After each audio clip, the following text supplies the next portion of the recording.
Hi there and welcome to Planet Zoo. Recently I've been on a bit of a habitat building spree, so last week I had a new penguin habitat. This week I've ventured fully into the South American vibe with a brand new giant otter build. Now, I have to admit something here that I've been trying to kind of keep on low key, keep it a secret. When the aquatic pack first came out, I took a look at the giant otters and I really didn't care for them all that much. I know, shock horror, I didn't like an animal. It's not that they weren't realistic or anything. It was more that when the otters were announced, I thought, ooh, great, those cute little critters that float in streams, play with pebbles and hold hands. Yeah, no, that's a different kind of otter that I was thinking of. I was thinking of the Asian otter because that's one of the more popular kind of otters that you see in real zoos. So having the big giant otter, I mean, I'm not going to say I was disappointed because far from it. There's so much other good stuff in the aquatic pack. It was just, I was expecting something else, I guess. But, you know, it wouldn't surprise me if we do get the Asian otter at some point. I think it will show up in the game, maybe if we get an Asian DLC in the future. Anyway, the South American giant otter, gotta say, I wasn't keen at first. They're a bit funky looking, and yeah, I wasn't a fan. But having built a whole habitat for them now, they are growing on me. If you watch the otters for a while, the way they interact with each other, it's really sweet. And they're quite bouncy and run all over the place as well. I do have a much higher opinion of them now that I've spent a bit of time working on the enclosure for them. Gotta say, making this habitat has been super fun. South American enclosures and exhibits are my favourite to work on in the game. The vibrance of the plants and the trees, it's absolutely stunning. It's really beautiful. Giant otters live on the Amazon basin in the rainforest, so I don't think you could do this kind of enclosure justice without going a bit overboard on the plants and trees. What's great with the otters is they're happy with heavy plant coverage too, otherwise this would have been a nightmare to do. So to create this enclosure, I've played around a bit with the terrain level, and I do that to get the window at the front below the water level. I feel like this might become my standard approach for enclosures that have a water feature now. So you have the bottom of the riverbed at ground level, then a step up from that is the enclosure at ground level, and then one up from that is the guest path. I like the way that setup looks. You get some great viewing areas, especially like the underwater bit on the very lowest point. So yeah, I think I'll be sticking with this in future if I've got any that need underwater viewing. General theming of the habitat, I've definitely gone all out South American, deep in the Amazon type of thing. So the feature wall here, I've gone with the rocks that have the moss growing on them. With that, you get this lovely green tint across the rocks, and when you start adding the vegetation around it as well, I think it looks really pretty. Really gives me a sense of like a hot, wet, humid, rainforesty kind of vibe. The stone bordering down here, I've used that quite a lot, and it's from the East Asia theme rather than the South American theme then. The reason for that is that the South American temple pieces are generally okay, but I think they don't have the same rough cut sort of jungle feeling that I wanted for this piece. Anytime I'm building something with a South American theme, I do tend to rely more on the stone pieces from the East Asia pack and the drywall from the East Asia pack as well. I think that looks so much better. Just a personal preference, I guess. For the viewing space here, I also made these custom signs. I've noticed recently people are making some very cool custom signs for their builds, so I figured I'd give that a go myself, and I quite like the ones that I've got here. The utterly amazing sign. Roll your eyes at that one if you must. It didn't take me very long to come up with the pun, to be honest, but I thought it was funny enough. Then I did this other one over the other side, which is a little bit more decorative, using some of the New World pieces for that one, as well as some of the South American. I never really explored the South American pack when that came out as much as I should have done, to be honest. I feel like I'm always trying to play catch up with Planet Zoo. I know they only have new packs out like every 3 months or so, but for me, that's quite a short period of time when I'm working on builds that can take me a week or more sometimes to get them through. I mean, right now I've got 2 of the 4 aquatic pack DLC animals habitats done, so that's another 2 to go, and I still have some for the Australia DLC still to do as well. So yeah, a lot of work for me. Anyway, I'm getting off track here. So these signs, now actually everything in this build, I've limited myself to the aquatic DLC, South American DLC pieces, and the base game. So if you don't own any of the other DLCs, it doesn't matter for this habitat. You can still download this from Steam Workshop and upload in your game. It's all good.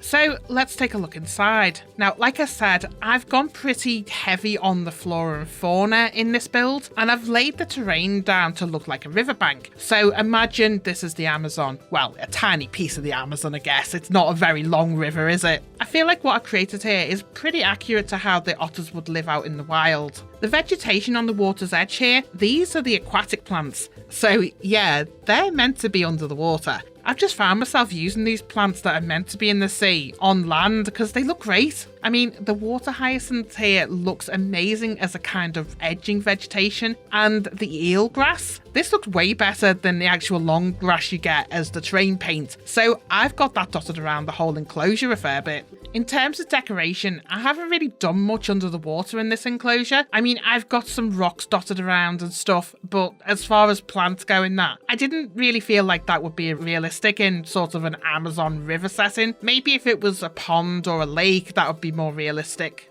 Now, I noticed in this enclosure and the penguin one that I did last week, the keepers aren't filling up the underwater fish toasters. Now, I'm not sure if that's because of where I'm positioning them or if it's a bug. It might be because the water isn't deep enough to fill them up here, which is my bad if that's the case. There is a deeper pocket of water down the back of this enclosure, so I might move it over there and see if that resolves the issue.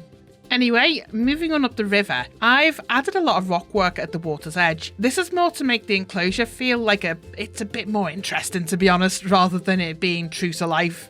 I did do some background research on the giant otters, and their habitat is naturally pretty flat. They live right by the water's edge with loads of brush cover, loads of trees. It's kind of swampy, to be honest. Me adding all this rock work, it is just a design decision at the end of the day to increase the appeal for the guests. And it's not like the otters mind it being there. The barrier along the side walls, this is my classic double barrier system. I use this pretty much on every build I do now. It's a great way of ensuring that the animals are safe, that the guests are safe, but everyone still gets a good view of what they came to see.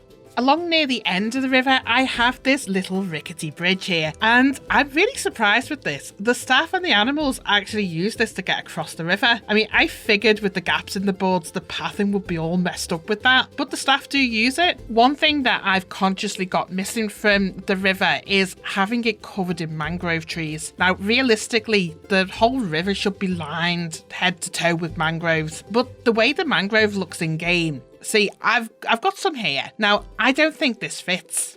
The mangrove needs to be shorter and wider, so like maybe half the height it is now, but leaving the whole root system as it is now. I think the way they are now, it would take over everything and look too messy to have that all the way through. So I've got a couple of mangroves here or there, but it's definitely not as many as there would be in real life. Down the back of the enclosure, this is where the river ends with a waterfall. Now, you know, I'm never happy with the waterfalls I make. Honestly, I don't know what I'm doing wrong, but I just never seem to get it right. Maybe I need to set it back in the rocks a bit more, something. The rock work of the waterfall though, I really do love that. The rocks with the moss on it work so well in these type of builds.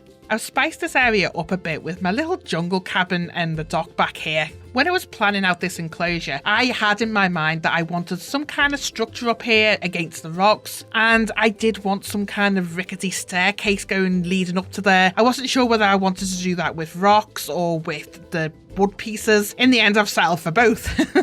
This is all a relatively simple build back here, but I think it fits in really well and it definitely complements the jungle theme. The otters can get up here if they feel inclined to do so, but they tend not to venture more than a few feet from the water. It's not interesting enough to them. This is more a decoration for the guests, not the animals. Now, behind here is a more secret piece of the enclosure. This is a secret otter hard shelter. I thought that would be a neat idea, having a sort of secret tunnel at the back. So the otters live on this side and get a nice view of behind the waterfall, and the guests follow the path along here around the back. And you get a nice view of the otters too from the guest path part of the shelter too. I've got some of the otters enrichment items up here as well, and that encourages the otters to visit this area a bit more, so at least guests have something to watch if they are around the back here. I've still got wire mesh fencing over over the windows here. Now that's to protect the otters from getting all up in the glass. And the glass is there to stop guests poking their fingers through the mesh, because you know people can't help themselves from doing silly things like that, which is why I've also got the metal barriers here separating guests from the mesh fence. Down the very back here, I've got the keeper's entrance and the guest path exit. Now I've got a little drywall building here built into the rock, and I do love doing stuff like that, merging things into things that they probably shouldn't be merged into,